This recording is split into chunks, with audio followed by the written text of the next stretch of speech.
World top rankings ఉన్న యూనివర్సిటీస్లో ఎలాంటి IELTS రాయకుండా ఫ్రీ ఎడ్యుకేషన్ అండ్ స్కాలర్షిప్ అందుకోవాలంటే కాంటాక్ట్ విదేశ్ కన్సల్ట్స్. నమస్తే, వెల్కమ్ టు ఐ డ్రీమ్. నేను మీ విజిత. చాలా మందిలో చెస్ట్ పెయిన్ రాగానే గుండె నొప్పి వస్తుందేమో అని చెప్పి టెన్షన్ పడుతూ ఉంటారు. నిజంగా హార్ట్ అటాక్కి, గ్యాస్ నొప్పికి రకరకాల పెయిన్స్ ఉంటాయి. ఇది హార్ట్ పెయినా లేకపోతే నార్మల్ పెయినా, ఇలాంటి సందేహాలు కూడా చాలా మందిలో ఉంటాయి. చిన్న పెయిన్ వచ్చిందనగానే అమ్మో నాకు హార్ట్ అటాక్ వస్తుందేమో, ముందుగా ఇది సిమ్టమ్ ఏమో అని చెప్పి టెన్షన్ పడిపోతూ ఉంటారు. అసలు ఈ మధ్య కాలంలో వింటున్నాం మనం తీసుకునే కొన్ని రకాల ఫుడ్స్ వల్ల అయితే ఏంటి, ఆయిల్స్ వల్ల అయితే ఏంటి, బాడీకి సరైన వ్యాయామం లేకపోతే ఏంటి, హార్ట్ అటాక్ వచ్చే ఛాన్సెస్ ఎక్కువగా ఉంటున్నాయి అని చెప్పి డాక్టర్స్ చెప్తున్నారు. నిజంగా ఎటువంటి ఫుడ్ తీసుకుంటే హార్ట్ అటాక్ వచ్చే ఛాన్స్ ఉంటుంది, నిజంగా ఎటువంటి వ్యాయామం మన బాడీకి అవసరం ఉంటుంది, వీటన్నిటి వల్ల ఎంత ఉపయోగం ఉంటుంది, ఇప్పుడు మేడంతో మాట్లాడి తెలుసుకుందాం. ప్రస్తుతం నాతో పాటు ఉన్నారు doctor Kavya Annapreddy, consultant cardiologist. ఇప్పుడు మేడంతో మాట్లాడదాం. నమస్తే మేడం. థ్యాంక్ యూ మేడం, టాపిక్లోకి వెళ్ళే ముందుగా మీ గురించి కొంచెం తెలుసుకోవాలనుకుంటున్నాము. ఓకే అండి. గురవారెడ్డి సార్ అనగానే చాలా famous doctor, most famous doctors లో ఫస్ట్ ప్లేస్ లో ఉంటారు. ఆయన కూతురుగా మీ ఫీలింగ్ ఏంటి మేడం? అంటే చాలా గర్వపడతాం మేము. ఫస్ట్ ఆఫ్ ఆల్ చిన్నప్పటి నుంచి చూస్తూ ఉన్నాము ఆయన ఎంత కష్టపడ్డారు, ఈ స్థాయికి రావడానికి ఎంత కష్టపడ్డారు ఆయన అని. అండ్ నాన్నకి ఏంటంటే సింపుల్ది, చాలా సింపుల్ ఫిలాసఫీ, జనానికి మంచి చేయాలి అంతే. నేను ఇన్ని హాస్పిటల్స్ పెట్టాలి, నేను ఇంత సంపాదించాలి, అందరికంటే నేనే ముందు ఉండాలి అని ఎప్పుడూ లేదు. నాన్నది చాలా clean and simple heart. So ఆ థాట్ తో ఆయన ముందుకెళ్ళారు. నేను ప్రజలకి సేవ చేయాలి అండ్ మెడిసిన్ డాక్టర్ అవ్వాలని ఎప్పటి నుంచో నాన్నకి చిన్నప్పటి నుంచి ఆ తపన. సో 3 అటెంప్ట్స్ తర్వాత తనకి ఎంసెట్ లో ఎంబీబీఎస్ సీట్ వచ్చింది. సో అలా కష్టపడుతూ మధ్యలో ఇంగ్లాండ్కి వెళ్ళారు. నేను అక్కడే పుట్టాను. సో అమ్మ నాన్న ఇంగ్లాండ్కి వెళ్ళారు. అక్కడ అంటే స్పెషలైజేషన్ చేసి ఫర్దర్ కోర్సెస్ చేసి తర్వాత ఇక్కడ వచ్చారు. హైదరాబాద్ లో ముందు అపోలో హాస్పిటల్లో చేసేవారు, తర్వాత ఇలా కిమ్స్ అండ్ దెన్ సన్షైన్ ఇలా పెట్టారు. అదే నేను అన్నాను కదా, ఇట్ వాజ్ నెవర్ నేను ఇన్ని హాస్పిటల్స్ పెట్టాలి, ఇంత రెవెన్యూ జనరేట్ చేయాలని ఎప్పుడు లేదు. జస్ట్ నా ఆర్థోపెడిక్స్ లో నేను నా పేషెంట్స్ కి నేను మంచి చేయాలి, అదే ఉండేది. సో కానీ తనకి ఏంటంటే తను మాట్లాడే విధానం, తను ఎంత పర్సనల్ టచ్ ఇస్తారు అన్నిట్లో, మీరు చూస్తుంటారు ఇంటర్వ్యూస్ లో. సో దాంతో చాలా అంటే గుడ్ విల్ చాలా సంపాదించారు. ఆ గుడ్ విల్ తో అంటే మేము అనుకునేది ఇదేంటంటే ఆ గుడ్ విల్ తో తనకి ఈ స్థాయికి వచ్చారు. పర్సనల్ గా మేము లాస్ట్ టైం సార్ తో ఇంటర్వ్యూ చేసినప్పుడు మేము మా కళ్ళారా చూసాం మేడం. నిజంగా అంటే ఎదుటి వారికి హెల్ప్ చేయాలి, ఒకరు ఇబ్బంది పడుతున్నారు అంటే సార్ అసలు చూడలేరు అని చెప్పి. ఒక సిచ్యువేషన్ ఏం జరిగింది అంటే యాక్చువల్ గా ఇట్లా సేమ్ అపోజిట్ లో కూర్చొని సార్ నేను మాట్లాడుకుంటూ ఉన్నాము. సార్ సీసీ ఫుటేజ్ లో చూసి బయట ఎవరో నడవలేకుండా ఉన్న వాళ్ళకి ఎందుకు మీరు వీల్ చైర్ ఇవ్వలేదు అని చెప్పి షూట్ మధ్యలో ఆపేసి మాట్లాడారు. అలానే చేస్తారు. ఇప్పుడు ఒక సపోజ్ ఒక 30 పేషెంట్స్ ఉన్నారు రౌండ్స్ లో నడుస్తుంటారు కంగారులో. ఆయనకి రౌండ్స్ 120 ఓపీ తర్వాత సర్చ్ అవన్నీ ఉంటాయి. సో చాలా ఫాస్ట్ పేస్ లో ఉంటాయి అన్నమాట rounds, very difficult to keep up. ఆ పరిస్థితిలో కూడా కారిడార్ లో మీరు అన్నట్టు పేషెంట్ అటెండర్ కూడా ఒకవేళ తనే సంచులు పట్టుకొని నడుస్తున్నారంటే ఆపుతారు, అందరిని ఆపేస్తుంది. ఆపి ముందు నానే తీసుకుంటారు, నాన్న తీసుకొని తర్వాత ఎవరినైనా ఆయమ్మ వార్డ్ బాయ్ ని పిలిచి వాళ్ళ చేతికి అందిస్తారు. సో అదే goes out of his way, not only patients కోసమనే కాదు, ఎవరి కోసమైనా, ఫ్యామిలీ అయినా, ఫ్రెండ్స్ అయినా, నార్మల్ కామన్ మ్యాన్ అయినా, he'll go out of his way to help them. అంటే నాకు అప్పుడప్పుడు అబ్బా వెళ్ళాలా చేయాలా అనిపించవచ్చు నాన్నకి అండ్ అన్నకి కూడా. అన్న ఇస్ ఎగ్జాక్ట్లీ లైక్ నాన్న.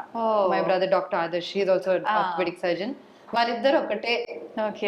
అంటే ఇప్పుడు ఎవరిదో పెళ్లి ఉంది, 2 hours దూరం, ఫుల్ డే నైట్ 9 అయింది అనుకో, అయినా గానీ వెళ్ళి కనపడేసి వచ్చేస్తారు.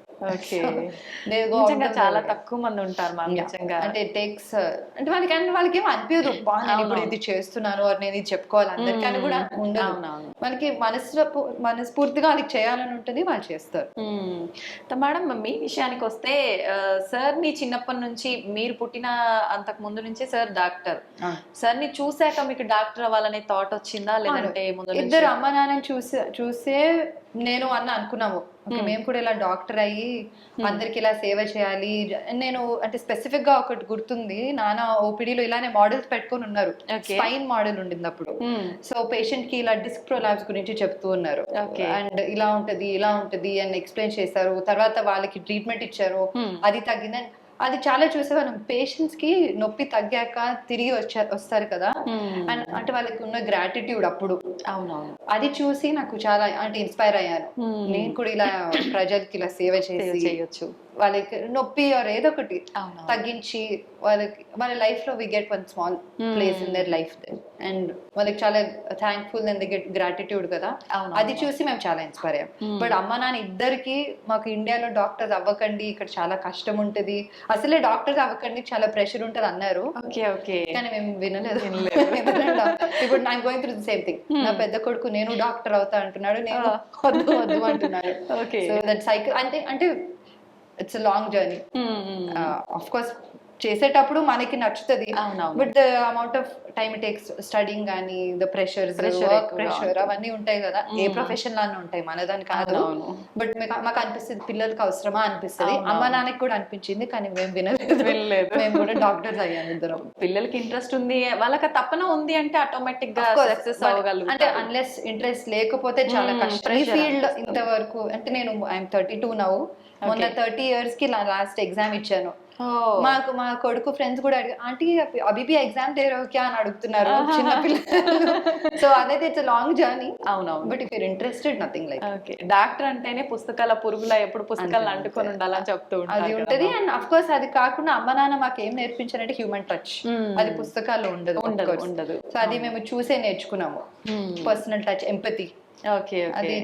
అది లేకపోతే కూడా కష్టం to be a good doctor. Okay okay. Because patient అంటే వాళ్ళకి వచ్చిన వెంటనే వాళ్ళకి ఇన్ని చెప్పాలనిపిస్తుంది. అవును. మనం వద్దు లేదు డైరెక్ట్ గా ఇది చేయంటే కష్టం. మనం ఫస్ట్ వాళ్ళది వినాలి, బాధ ఏంటి అనేది విని తర్వాత మెడికల్ ఆస్పెక్ట్స్ కి రావచ్చు. నిజంగానే మ్యామ్ మీరు చెప్పింది.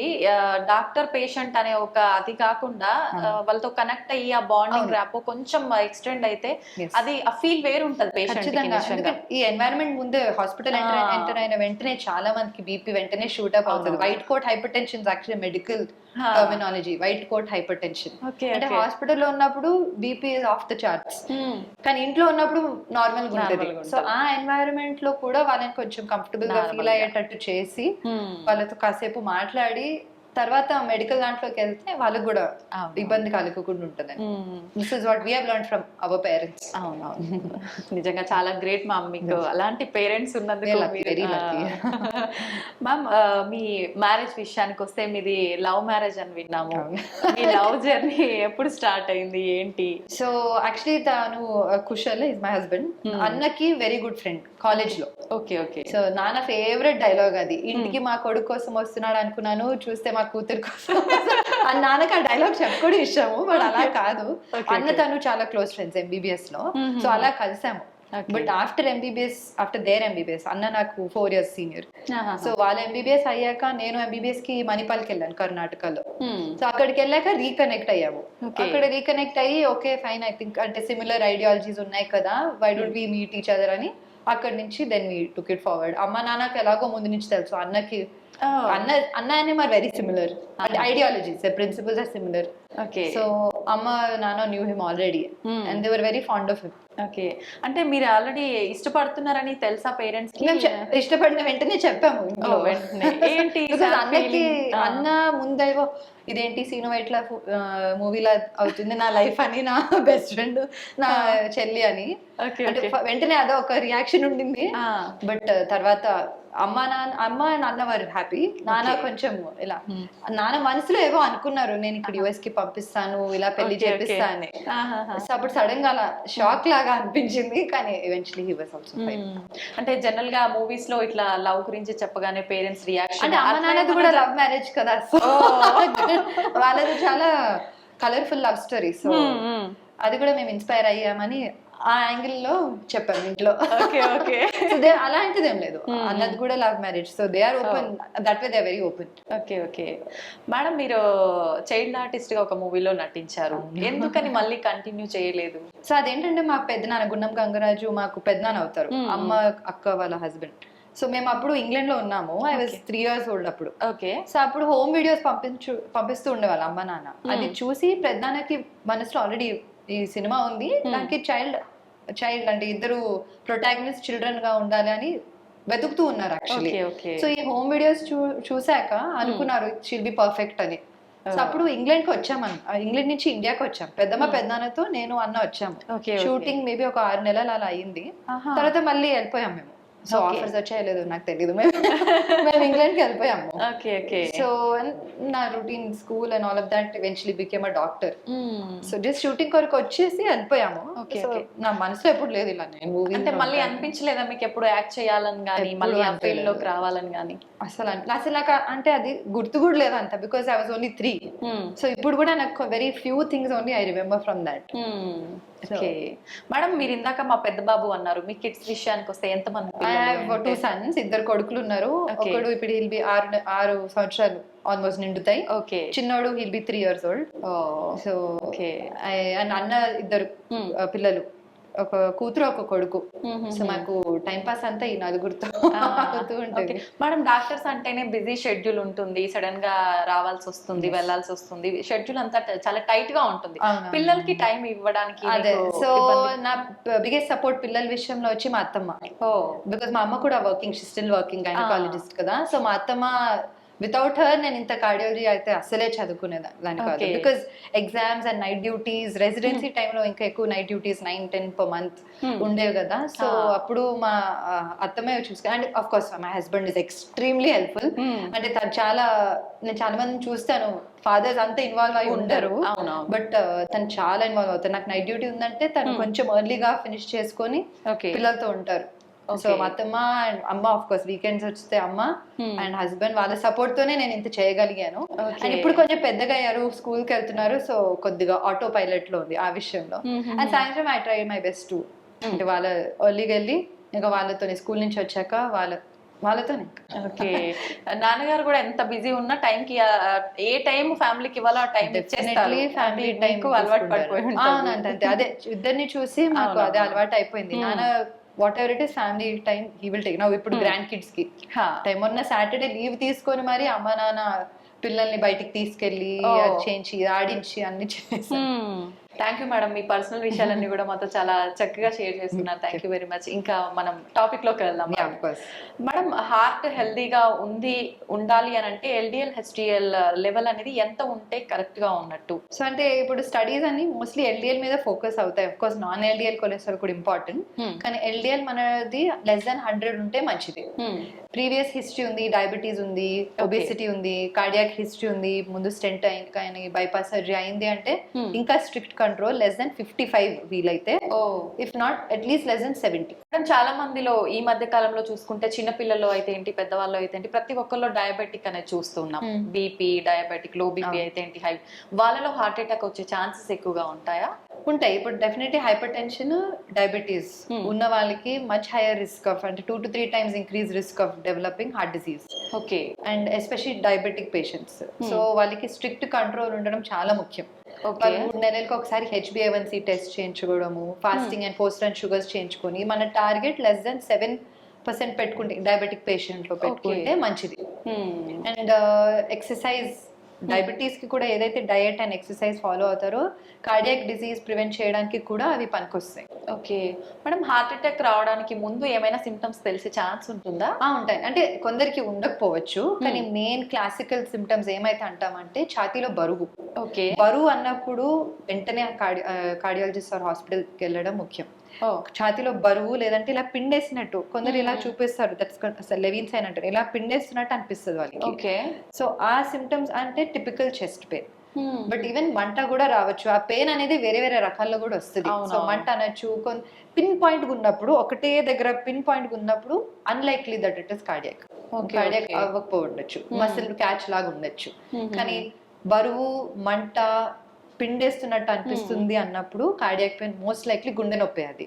అండ్ అన్నిటికంటే ముఖ్యంగా ఏంటంటే నడిచినప్పుడు, మెట్లు ఎక్కినప్పుడు, త్వరగా నడిచినప్పుడు పెరిగిందంటే మోస్ట్ లైక్లీ అది కార్డియాక్ పెయిన్, గుండె నొప్పి. అంటే ఇంక్రీజ్ అవుతానే ఉంటది పెయిన్. అంటే మనకి ఎగ్జాషన్ అప్పుడు ఆక్సిజన్ డిమాండ్ ఎక్కువ అవుతుంది. అవునవును. కానీ హార్ట్ లో ఏమైనా బ్లాక్స్ ఉంటే దాని సప్లై సరిగా అందకపోవచ్చు, రక్తం అందకుండా ఉన్నప్పుడు అలా సప్లై డిమాండ్ మిస్ మ్యాచ్ అంటాం. Okay okay. సో అప్పుడు ఏంటంటే నొప్పి వస్తుంది. So exertional pain and rest తీసుకున్నాము, కూర్చున్నాక తగ్గిందంటే గుండె నొప్పి, మోస్ట్ లైక్లీ గుండె నొప్పి. ఇప్పుడు ఏంటంటే గుండె నొప్పి ఉందా, గుండె నొప్పి అని డౌట్ ఉన్నప్పుడు బెటర్ టు కమ్. పర్వాలేదు గుండె నొప్పి కాదనుకున్నప్పుడు దట్ ఈస్ ద రిస్క్. అవును. అంటే కొందరు జస్ట్ గ్యాస్ పెయిన్ అనుకుంటారు. అవును, చాలా మందికి గ్యాస్ నొప్పికి గుండె నొప్పికి డిఫరెన్స్ అర్థం కాక ఇబ్బంది ఎగ్జాక్ట్లీ. సో అదే ఎగ్జాషన్ నడిచినప్పుడు పెరిగిందంటే Hmm. మోస్ట్ లైక్లీ గుండె నొప్పి, కూర్చున్నప్పుడు తగ్గింది అనుకోండి పడుతుంది. It's most likely chest pain అంటే cardiac Okay. Pain. And Okay. Gas pain and cardiac pain చాలా ఓవర్లాప్ అవుతాయి. Hmm, కానీ hmm. గ్యాస్ ఏంటంటే మోస్ట్లీ మీల్ టైంలో అవుతుంది, మంటలాగా అనిపిస్తుంది, వాంత అయ్యే సెన్సేషన్ కూడా ఉంటుంది. Hmm. ఎగ్జాషన్ కి దీనికి కనెక్షన్ ఉండదు, కూర్చున్నప్పుడు కూడా అనిపిస్తుంది అది. Okay. But better to err on the safer side. మీకు డౌట్ ఉందంటే better to get it check. అవును, ఎందుకంటే చాలా మందికి గ్యాస్ట్రైటిస్ అనుకొని వదిలేస్తారు, నెక్స్ట్ డే మార్నింగ్ ఎమర్జెన్సీకి వస్తారు. అవునవును. అండ్ ఎర్లీ మార్నింగ్స్ లో ఎక్కువ అవుతాయి heart Pain. Attacks. Okay. So 3 AM 4 AM ఆ టైంలో ఏమైనా నొప్పితో లేస్తున్నారంటే better to go to the hospital. Okay, ఎందుకని మేడం పర్టికులర్ ఆ టైంలోనే చాలా మంది హార్ట్ అటాక్ అంటే సింపథెటిక్ సిస్టమ్ మన బాడీలో ఏదైతే సింపథెటిక్ పారాసింపథెటిక్ సిస్టమ్స్ ఉంటాయో ఆ టైంలో యాక్టివ్ ఉంటుంది. ఓకే. సో హార్ట్ రేట్స్ అవన్నీ సడన్ గా పెరిగిన అంటే పీక్స్ లో ఉన్నప్పుడు ఆక్సిజన్ డిమాండ్ ఎక్కువ ఉన్నప్పుడు ఆ టైంలో హార్ట్ అటాక్స్ వస్తాయి అన్నమాట. So that's Okay. Generally 3-4 AM కి వస్తాయి. చాలా మంది అంటే హార్ట్ అటాక్ వచ్చింది సడన్ గా ఎక్స్పైర్ అయ్యారని చెప్పి వింటూ అవును, ఉంటాము. ముందు అవును. ఎటువంటి సిమ్టమ్స్ ఉండవు, అసలు ఇంతకు ముందు నొప్పి వచ్చిన ఫీలింగ్ కూడా ఏముండదు. ఎందుకని అలాంటివి సో అది జరుగుతుంది? సడన్ కార్డియాక్ డెత్ అంటాము. నాట్ ఓన్లీ హార్ట్ బ్లాక్స్ వల్ల కాదు, హార్ట్ రేట్ ఇరెగ్యులారిటీలో కూడా అవుతుంది. సడన్ గా అంటే కొందరికి జెనెటిక్ ప్రీడిస్పోజిషన్ ఉంటుంది, హార్ట్ రేట్ సడన్లీ 240 అలా వెళ్ళిపోయి అరెస్ట్ అయిపోతారు అనమాట, కార్డియాక్ అరెస్ట్ అవుతుంది. లేదా మ్యాసివ్ హార్ట్ అటాక్స్ కూడా అప్పటి వరకు సిమ్టమ్స్ లేకుండా ఆర్ వాళ్ళకి తెలియకుండా సిమ్టమ్స్ వచ్చినట్టు కూడా ఉంటాయి. సడన్ గా మ్యాసివ్ హార్ట్ అటాక్ తో చనిపోతారు. సడన్ కార్డియాక్ డెత్ అంటే మ్యాసివ్ కండరం చాలా ఎక్కువ డ్యామేజ్ అయిపోయి సడన్ గా హార్ట్ అటాక్ వస్తుంది. చాలా మంది ఏంటంటే డయాబెటిక్ పేషెంట్స్ లో వాళ్ళకి టిపికల్ చెస్ట్ పెయిన్ రాదు. వాళ్ళకి ఎలా వస్తుందంటే స్వెటింగ్ రావచ్చు, గిడ్డినెస్ రావచ్చు, లేదంటే బ్రెత్లెస్నెస్ రావచ్చు. చాలా మంది జస్ట్ బ్రెత్లెస్నెస్ నడిస్తే ఆయాసంగా అనిపిస్తుంది, కూర్చున్నప్పుడు తగ్గుతుంది అంటారు. ఎందుకంటే డయాబెటిక్ పేషెంట్ లో పెయిన్ సెన్సర్స్ అనేవి కొంచెం బ్లంట్ అవుతాయి.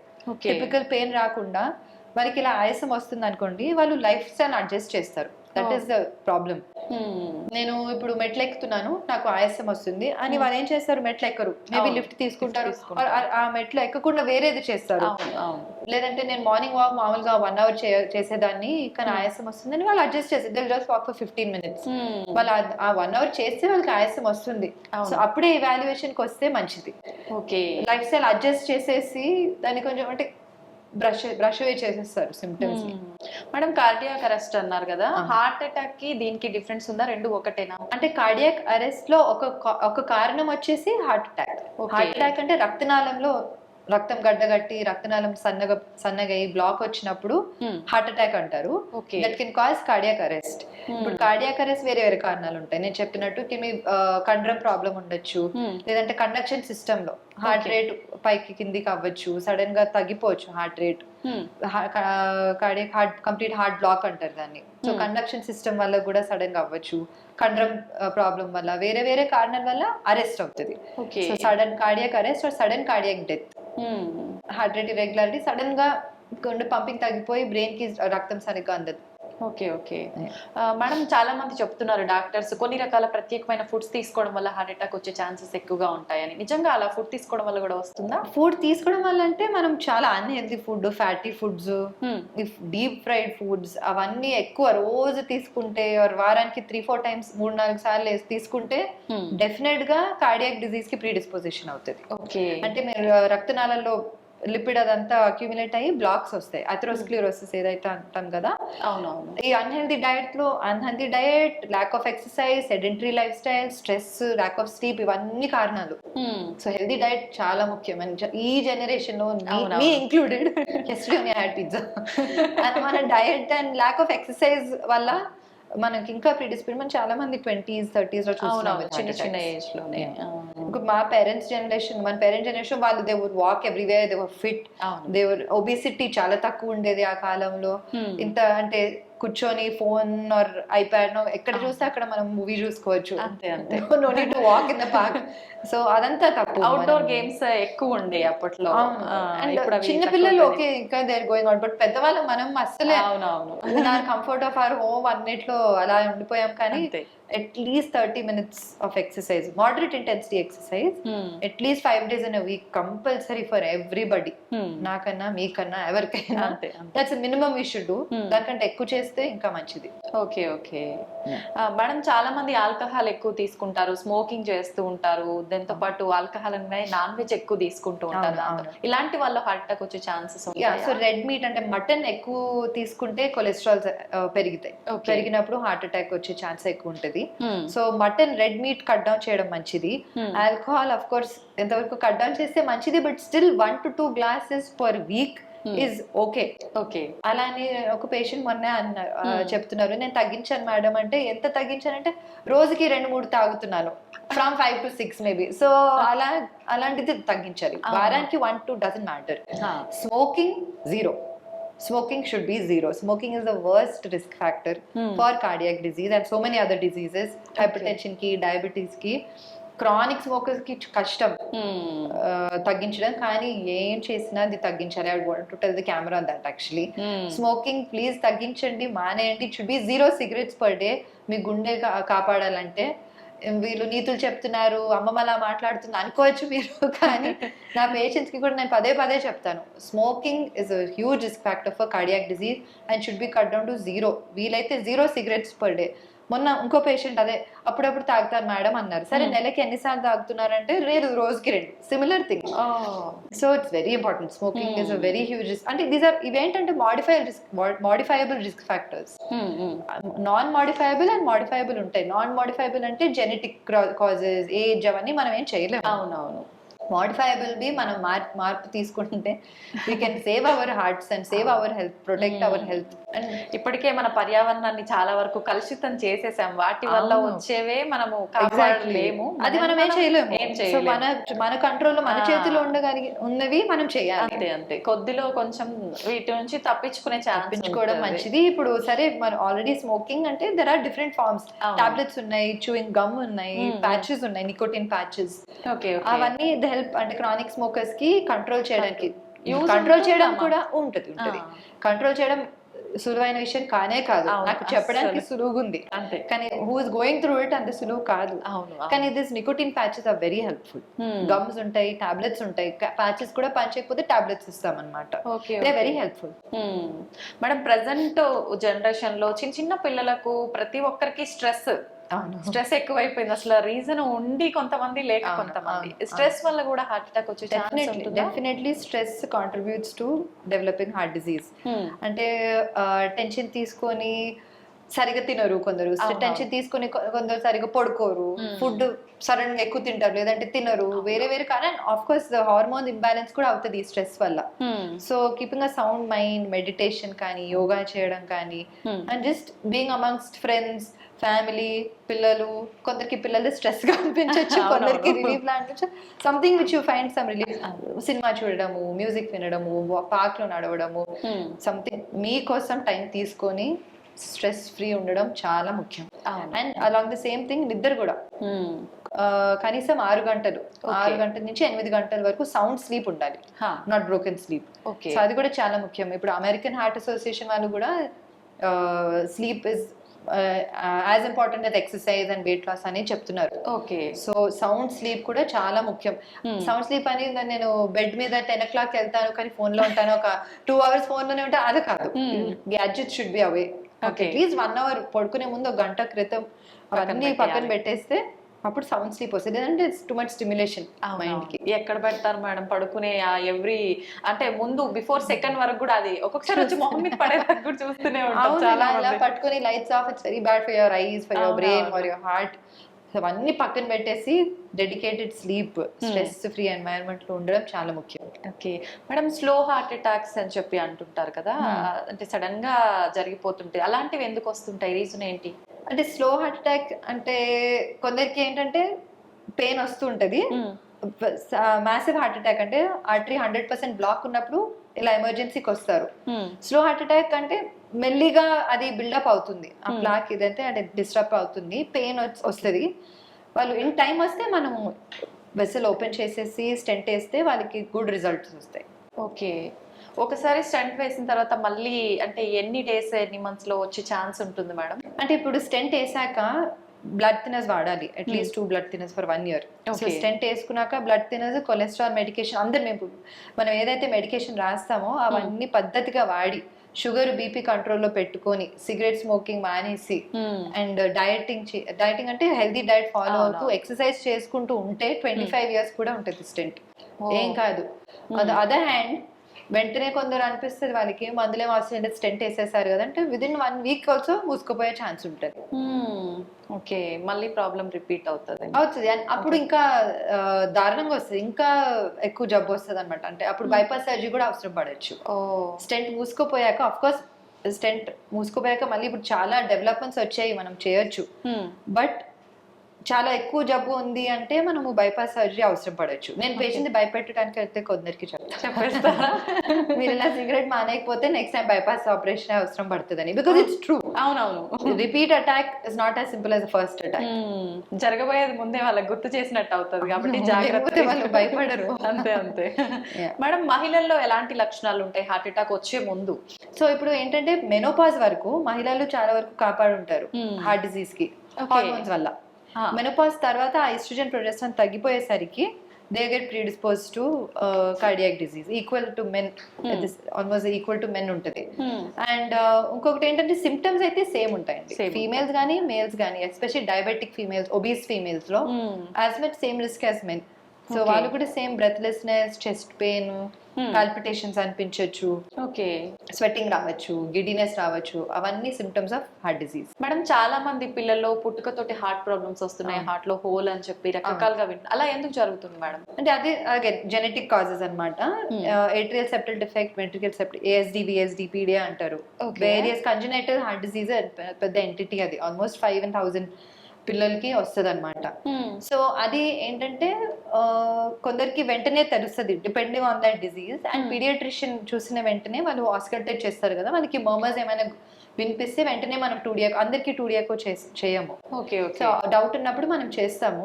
చాలా వరకు అవి క్లోజ్ అయిపోతాయి, హోల్స్ చిన్నగా ఉంటే లొకేషన్ బట్టి 1 year or 3 years వరకు మూసుకుపోతాయి. ఒకవేళ మూసుకోవట్లేదు, చాలా పెద్దగా ఉంది, సిమ్టమ్స్ వస్తున్నాయంటే సరిగ్గా బరువు పెరగట్లేదు, హైట్ పెరగట్లేదు, రిపీటెడ్ కోల్డ్స్ రావడం, అంటే not simple Colts, hospital admissions అవసరం పడే అంత కోల్డ్స్ వస్తున్నాయి అంటే, IV యాంటీబయాటిక్స్ అవసరం పడుతున్నాయి అంటే, దెన్ మనం ఇవాల్యుయేట్ చేసి పీడియాట్రిక్ కార్డియాలజిస్ట్ ఉంటారు. We have a special cardiologist with us, pediatric cardiologist. తొడ నుంచి ఒక చిన్న బటన్ లాగా ఉంటుంది, అది తొడ నుంచి అది పాస్ చేసి గుండెలో అదే ఏదైతే హోల్ ఉందో అక్కడ క్లోజ్ చేసేస్తాం. Okay okay, straight simple procedure. ఇది సింపుల్ హోల్స్ కి. కొద్దిగా కాంప్లెక్స్ ఉన్నాయంటే ఆపరేషన్ అవసరం ఉంటుంది. Okay, cardiac surgeon has to do it. Future లో మళ్ళీ వీళ్ళకంటే ఏమైనా ప్రాబ్లమ్స్ వచ్చే అవకాశం? ఈ సింపుల్ వాటికైతే ఏమీ ఉండదండి, వాళ్ళు they are fine. Okay, but అందుకనే కొంచెం ముందు, ఇప్పుడు చాలా మంది పేరెంట్స్ మేము చూస్తాము, చిన్నప్పుడు ఇలా చెప్తాము, హోల్ ఉంది, దానికి మీరు ఫాలో అప్ లో ఉండాలి, మూసుకోపోవచ్చు కదా, మీరు 3 months ఒకసారి వచ్చి చూపించుకోవాలి, 2D చేయించాలి అంటారు. తర్వాత అవసరం ఉన్నప్పుడు మేము క్లోజ్ చేస్తాం అంటాము. వాళ్ళు నెగ్లెక్ట్ చేసేస్తారు, లేదంటే బయటికి చెప్పుకోరు. అలానే నెగ్లెక్ట్ చేసేసరికి ఏమవుతుందంటే గుండె నుంచి ఊపిరితిత్తులకెళ్ళే రక్తనాళంలో ప్రెషర్ ఎక్కువ అయిపోతుంది, ఇరివర్సిబుల్ అవుతుంది. ఇంకా దాని తర్వాత మనం సర్జరీ చేసిన లాభం ఉండదు, మన లైఫ్ స్పాన్ డ్రాస్టిక్ గా తగ్గిపోతుంది. మేము చూస్తాం అది చాలా మంది, అంటే డబ్బులు పెట్టుకోలేక, లేదంటే జస్ట్ ప్యూర్ ఇగ్నరెన్స్ వల్ల వాళ్ళు మళ్ళీ ఫాలో అప్ కి తీసుకోరు, లాస్ట్ ఫాలో అప్ అవుతారు. తర్వాత మళ్ళీ తీసుకొచ్చినప్పుడు it's too late. Okay madam, చాలా మందిలో హార్ట్ అటాక్ అంటే సడన్ గా వచ్చేస్తుంది, సిమ్టమ్స్ లేకుండా, ఇందాక మనం మాట్లాడుకున్నట్టు. అట్లాంటప్పుడు మనం హాస్పిటల్ కి వెళ్ళడానికి ముందే ఏదైనా టాబ్లెట్ కనుక వేసుకుంటే కొంచెం ఉపశమనం కలిగే అవకాశం ఉంటుందండి. ఎస్పెషల్లీ అంటే ఆ టిపికల్ చెస్ట్ పెయిన్ ఏదైతే అన్నాం కదా, సార్బిట్రేట్ అని ఒక టాబ్లెట్ ఉంటుంది, అది నాలుగు కింద పెట్టుకుంటే అదేంటంటే పెయిన్ తగ్గించి కొద్దిగా బ్లడ్ ఫ్లో ఓపెన్ చేస్తుంది కొంచెం, అట్లీస్ట్ హాస్పిటల్ వరకు వచ్చే వరకు ఉంటుంది. అండ్ ఇంకొకటి aspirin, blood thinner. Aspirin heart patients especially ఒకటి పాకెట్ లో వాలెట్ లో పెట్టుకుంటే మంచిది. అది వేసేసుకుంటే మనకు ఈ బ్లడ్ థిన్నర్ అది. సో హాస్పిటల్కి వచ్చే వరకు కొద్దిగా టైం ఇస్తుంది. అండ్ చాలా ముఖ్యం, మీరు అన్నట్టు పెయిన్ వచ్చిందంటే వెంటనే దగ్గరున్న హాస్పిటల్కి వెళ్ళండి ఫస్ట్. అక్కడికి వెళ్తే వాళ్ళు కొంచెం రక్తం పలుచక చేసే మందులు, ఇంజెక్షన్స్ ఇస్తారు. తర్వాత అక్కడ క్యాత్ ల్యాబ్ ఉంటే వెంటనే స్టెంట్ వేయాల్సి వస్తే అక్కడ వేసేయచ్చు. సో ఐడియల్ గా క్యాత్ ల్యాబ్ ఉన్న సెంటర్ కి వెళ్ళడం ముఖ్యం, అంటే స్టెంటింగ్ చేయగలిగే క్యాత్ ల్యాబ్. ఒకవేళ అది లేదంటే దగ్గరలో ఉన్న సెంటర్ వెళ్ళండి ముందు. థ్రాంబోలైసిస్ అంటే ఒక ఇంజెక్షన్ ఇస్తారు రక్తం గడ్డ కరిగించడానికి. ఓకే. ఆ ఇంజెక్షన్స్ అన్ని ఇస్తే కొద్దిగా మీరు అంటే కాపాడొచ్చు, డేంజర్ నుంచి బయటకు వచ్చినట్టు. తర్వాత ట్రాన్స్ఫర్ చేయొచ్చు హైయర్ సెంటర్ కి వీలుంటే. ఓకే. ముందుగానే అంటే ఇంట్లో ఏమైనా మనం చేసుకోవచ్చా మేడం? కొంచెం అంటే Sorbitrate and aspirin, nothing else, just take to the hospital. Okay. ఇంకా టిప్స్ ఇంట్లో మనం చేయాల్సిన ఇంట్లో చేయగలిగింది just these two things and going immediately calling the ambulance is the first tip. Okay. Okay. or and just going to the hospital. అసలు late చేయొద్దు ఇంకా. కొందరికి అనిపిస్తుంది ఇలా పొద్దున వెళ్తా కాసేపు పడుకున్నాక తగ్గుతుంది అనుకుంటారు. టిపికల్ పెయిన్, బరువు పిండేస్తున్నట్టు చెమటలు వస్తున్నాయి అంటే వెంటనే వెళ్ళాలి. ఓకే. వెంటనే వెళ్ళండి. ఒకవేళ ఈసీజీ బానే ఉంది అన్ని మళ్ళీ ఇంటికి వెళ్ళొచ్చు. అలా అని లేదు పొద్దున వెళ్తే పొద్దున ఎక్కువ అవుతుంది. అదే 100% బ్లాక్ అవ్వచ్చు, 95% ఉన్న బ్లాక్ 100% అయితే ఎమర్జెన్సీ డైరెక్ట్ గా వచ్చేస్తారు. అది కాకుండా ముందే కొంచెం జాగ్రత్త పడితే మంచిది. ఓకే మేడం, చాలా మంది ఆఫ్టర్ కరోనా వ్యాక్సిన్స్ తీసుకున్న తర్వాత హార్ట్ అటాక్స్ ఎక్కువగా వస్తున్నాయి, చాలా మంది హార్ట్ అటాక్ వల్ల చనిపోయారు, ఇలాంటి వార్తలు వింటూనే ఉన్నాం. ఇదంతా నిజమే అంటారా? అంటే వ్యాక్సిన్ వల్ల తక్కువ అండి, డిజీజ్ వల్ల చాలా మందికి ఏంటంటే బ్లడ్ లో క్లాటింగ్ టెండెన్సీ పెరిగింది. ఓకే. సో రక్తం గడ్డగట్టడం, తొందరగా గడ్డగట్టడం అనేది జరుగుతుంది. యాజ్ సచ్ వ్యాక్సిన్ తో తక్కువే అండి. మనం చూసిందంటే వ్యాక్సిన్ తో చాలా తక్కువ. జబ్బు వల్ల చాలా మందికి హార్ట్ అటాక్ యంగర్ ఏజ్ లో కూడా వస్తుంది. ఓకే. ఒకసారి హార్ట్ అటాక్ వచ్చిన తర్వాత మళ్ళీ నార్మల్ లైఫ్ లీడ్ చేయడం సాధ్యపడుతుంది అంటారా? ఇప్పుడు స్టెంట్ వేసాక 1 day ICU లో పెడతాము, 24 hours అబ్జర్వేషన్, 1 day రూమ్ లో, next day they go home. ఇంటికి వెళ్ళాక ఇంట్లో అటు ఇటు నడవాల్సిందే, అసలు నో బెడ్ రెస్ట్ తీసుకోవాలనేది కాదు, లేదు. ఇంట్లో అటు ఇటు నడవాలి, మందులు వాడుకోవాలి. 10 రోజులు అయ్యాక ఆఫ్టర్ ఓపీ విజిట్ అయ్యాక వాళ్ళు నార్మల్ లైఫ్ బ్రతకచ్చు. మెల్లిగా వాళ్ళ రొటీన్, వాళ్ళ వర్క్ కి వెళ్ళిపోవడము, డ్రైవింగ్ చేయడము అన్ని మెల్లిమెల్లిగా ఓవర్ 1 month అన్ని మొదలు పెట్టుకోవచ్చు. బట్ మందులు వాడాలి. ఎక్కువగా అంటే చాలా మంది ఓవర్ వెయిట్ ఉన్న వాళ్ళలో కూడా హార్ట్ అటాక్ వచ్చే ఛాన్స్ ఉంటుంది కదా. ఇప్పుడు పిల్లలు చూసుకుంటే ఈ జంక్ ఫుడ్ వల్ల చాలా వరకు చిన్న చిన్న ఏజ్ లోనే ఓవర్ వెయిట్ ఉంటున్నారు, వాళ్ళలో కూడా వచ్చే అవకాశం ఉంటుంది. అంటే అంత చిన్న పిల్లల్లో కాదు, బట్ ఆఫ్ కోర్స్ 20s లో చూస్తున్నాము. కానీ చిన్న వయసు నుంచి కొంచెం హెల్దీ డైట్, అలా అని పిల్లలకి డైటింగ్ అది కూడా చూసాను నేను. కొందరు పిల్లల్ని కూడా రిస్ట్రిక్ట్ అంటే డైటింగ్ లాగా అలా కాదు, జంక్ ఫుడ్ కట్ డౌన్ చేయండి. Junk food and chocolates and cakes, fried foods, దాని కాకుండా మామూలు హెల్దీ ఫుడ్ ఇస్తే. అండ్ ఎక్సర్సైజ్, పిల్లలకి కూడా at least 1-2 hours outdoor place compulsory in day. So అలా చేసుకుంటూ చిన్న వయసు నుంచి కొంచెం అది అలవాటు చేస్తే మంచిది. బికాస్ పెద్దగా అయ్యాక ఒబిసిటీ వల్ల చాలా ప్రాబ్లమ్స్ వస్తాయి. ఓకే. ఆల్ సిస్టమ్స్ మీద, హార్ట్ మీద, లంగ్స్ మీద, బోన్స్ మీద చాలా మందికి problem. Obesity is a very big risk factor. Heart attack వచ్చిన వాళ్ళకి వేరే అంటే హెల్త్ ఇష్యూస్ కూడా వచ్చే ఛాన్స్ ఉంటుందా మేడం? ఉంటుందండి. హార్ట్ అటాక్ వల్ల కిడ్నీ మీద బర్డెన్ పడవచ్చు, స్ట్రోక్స్ రావచ్చు, అంటే వేరే హార్ట్ డిసీజ్ వల్ల మెదడుకి స్ట్రోక్ రావచ్చు. అండ్ కార్డియాక్ డిసీజ్ వల్ల అంటే లైఫ్ స్టైల్ చాలా వరకు మారిపోతుంది ఒకవేళ వాళ్ళు సరిగ్గా చూసుకోలేదంటే. ఓకే. ఓకే. వంశపారంపర్యంగా కూడా వస్తుంది అని విన్నాం, అది నిజమేనా? నిజమే అండి. జెనెటిక్ కాజెస్ చాలా ఉంటాయి, ఫెమిలియల్ కాజెస్. ఇప్పుడు ఫ్యామిలీ హిస్టరీ ఉంది అనుకోండి, మీకు తెలుసు అనుకోండి, అంటే చిన్న వయసులో లెస్ దెన్ 60s లో పేరెంట్స్ కో, grand parents, first degree relative actually, వాళ్ళకి బైపాస్ సర్జరీ కానీ, స్టెంటింగ్ కానీ, అలా కార్డియాక్ డిసీజ్ ఉందంటే ఇంకా జాగ్రత్త పడాలి. మనం అప్పుడు ఇంకా రెగ్యులర్ చెకప్స్ కి, రెగ్యులర్ కొలెస్ట్రాల్ కంట్రోల్ లో పెట్టుకోవడము, అవసరం ఉంటే ఏమైనా మెడికేషన్స్ వాడడము ఇంకా జాగ్రత్త పడాలి. Because family history strong risk factor for cardiac disease. చాలా మంది అంటే మనం రెగ్యులర్ గా చిన్న చిన్న పెయిన్స్ రాగానే పెయిన్ కిల్లర్స్ ఇలాంటివి వేసుకుంటూ ఉంటారు, వాటి వల్ల కూడా హార్ట్ అటాక్ వస్తుందా మేడం? హార్ట్ అటాక్ అంటే పెయిన్ కిల్లర్స్ వల్ల కొద్దిగా కిడ్నీ మీద problem, blood pressure, secondary hyper tension అంటాము. దాని వల్ల రెగ్యులర్ గా వేసుకుంటే, రోజు పెప్పర్మెంట్ లాగా వేసుకుంటే కష్టం అవుతుంది, బీపీ పెరుగుతుంది, కంట్రోల్ అవ్వదు. ఆ బీపీ పెరగడం వల్ల మనకి కార్డియాక్ ఇష్యూస్ రావచ్చు. ఓకే మేడం, మనకి ఇలాంటి హెల్త్ ఇష్యూస్ ఏమి రాకుండా ఉండాలన్నా ప్రతి ఒక్కరు చెప్పేది మన డైట్ అనేది కరెక్ట్ గా ఉండాలి, లైఫ్ స్టైల్ అనేది టోటల్ గా హెల్దీ లైఫ్ స్టైల్ గా చేంజ్ చేసుకోవాలి. ఏ రకంగా ఉండాలి మేడం డైలీ రొటీన్ అనేది? అదండి, ఇప్పుడు నేను అన్నట్టు 30 నిమిషాలన్నా ఎక్సర్సైజ్ చేయాలి. అదేం ఎక్సర్సైజ్ మీ లైఫ్ స్టైల్ కి సూట్ అయినట్టు, walking, jogging, cycling, swimming, yoga ఏదైనా అవ్వచ్చు. 30 నిమిషాలు వారానికి 5 రోజులన్నా కంపల్సరీ ఎక్సర్సైజ్ చేయాలి.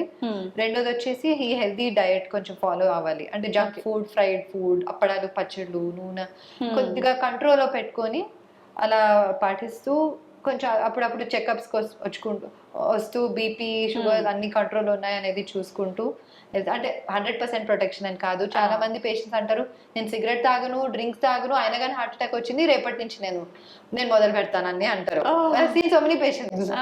సో అలా కాదు, ఇప్పుడు అదే చాలా మన కంట్రోల్లో లేని ఉంటాయి కదా జెనెటిక్ కాజెస్.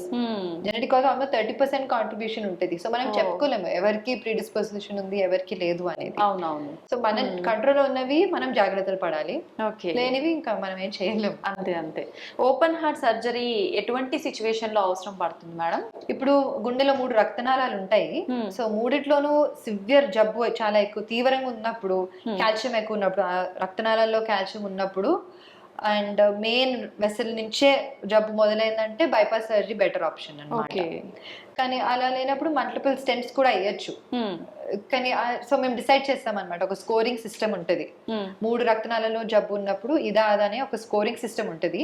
దాని ప్రకారంగా స్టెంటింగ్ సేఫా బైపాస్ సర్జరీ సేఫ్ అనేది మేము డిసైడ్ చేసి సర్జన్ తో కూర్చుంటాం అనమాట. హార్ట్ టీమ్ అప్రోచ్ అంటారు దాన్ని. సో కూర్చొని ఈ పేషెంట్ కి ఏజ్ ప్రకారంగా డయాబెటిక్ కోమార్బిడ్స్ ప్రకారంగా ఏది మంచిది అనేది డిసైడ్ చేసి చేస్తాం. ఓకే. ఆపరేషన్స్ అనగానే జనరల్ గా అది ఎటువంటి ఆపరేషన్ అయినా చాలా మంది టెన్షన్ పడుతూ ఉంటారు. దీనికి సంబంధించిన హార్ట్ కి సంబంధించిన ఆపరేషన్స్ అంటే ఎక్కువగా భయపడాల్సిన అవసరం ఉందంట. అంటే మేజర్ సర్జరీ అండి, డెఫినెట్లీ మేజర్ సర్జరీస్. గుండెని బైపాస్ మెషిన్ మీద పెడతాము, అవన్నీ చేస్తారు. కానీ వెరీ క్వాలిఫైడ్ సర్జన్స్ ఉన్నారు. సో అది ఆపరేషన్ అయ్యాక కూడా కొద్దిగా ఐసీయూలో ఎక్స్టెండెడ్ స్టే ఉంటుంది. అది అయ్యాక కొంచెం చెస్ట్ ఫిజియోథెరపీ అవన్నీ చేసి మేము కొంచెం extended stay compare to stenting. కానీ అవసరం ఉన్నప్పుడు చేయాల్సిందే. దానికి భయపడుకుంటూ నేను చెయ్యను అంటే కష్టం. అలా కూడా చేశాను నేను పేషెంట్స్. నేను యుఎస్కి వెళ్ళాలి, సో నేను ఇప్పుడు నాకు నొప్పి వస్తుంది, నేను ఇప్పుడు ట్రెడ్మిల్ లో ఏమైనా చేస్తే అదేదో బయటపడుతుంది, మీరు మళ్ళీ యాంజియోగ్రామ్ అంటారని చేయించుకోరు. నేను చెప్తాను అది మంచిది కదా, బయట పడితే మనం దానికి ఏమైనా చేయొచ్చు, దానికి అవసరం ఉంటే బైపాస్ సర్జరీ చేస్తారు. యుఎస్ కి 2 months తర్వాత వెళ్తారు అంతే. సో ముందు మన కాంప్లికేషన్స్ ఎక్కువగా రాకుండా ముందుగానే జాగ్రత్త పడితే. అవును, అంటే భయపడతారు చాలా మంది. ఇప్పుడు హాస్పిటల్కి వెళ్తే వాడు ఏదో ఒకటి బయటికి అంటే ఏదో ఒకటి వస్తుంది, బయట పడుతుంది, అప్పుడు ఇది చేస్తానంటే మంచిది కదా, ముందే చేస్తే మంచిది. మళ్ళీ ఎమర్జెన్సీలో రాకుండా ముందే చేసుకుంటే మంచిది. ఏ కాలు నొప్పో చెయ్యి నొప్పో వాటికి సంబంధించిన సర్జరీస్ అంటే వేరే మేడం. హార్ట్ ఆగిపోయిందంటే ఏం చేయలేం కదా. అసలు జనరల్ గా హార్ట్ పెయిన్ అనగానే మామూలు టెన్షన్ ఉండదు. టెన్షన్ వల్ల ఇంకా పెయిన్ ఎక్కువ కూడా అయ్యే అవకాశం, రిస్క్ లో పడే అవకాశం కూడా ఉంటుంది కదా. అండ్ ఎమర్జెన్సీ సిచ్యువేషన్ లో బైపాస్ సర్జరీ హైయర్ రిస్క్ అన్నమాట. ఎమర్జెన్సీ వచ్చినప్పుడు ముందు స్టెంట్ వేసేసి అవసరం ఉంటే తర్వాత అన్న బైపాస్ సర్జరీ వేరే రక్తనాళానికి కూడా చేస్తాము. అందుకని ముందుగా మనం చేసుకుంటే బైపాస్ ఆ స్టెంటింగ్ అనేది లెస్ రిస్క్ ఉంటుంది ఎమర్జెన్సీలో వచ్చే కంటే. ఓకే. చాలా వరకు అంటే ఆపరేషన్స్ జరిగేటప్పుడు బీపీలు షుగర్లు ఇలాంటివి ఎక్కువగా ఉన్నప్పుడు ఆపరేషన్స్ కొంచెం సేపు డిలే చేయడము అట్లా చేస్తుంటారు కదా మేడం. మరి హార్ట్ ఆపరేషన్ కి ఇప్పుడు బీపీ షుగర్ ఉన్న పేషెంట్స్ కి ఇంకా అవసరం పడచ్చు బైపాస్ సర్జరీ.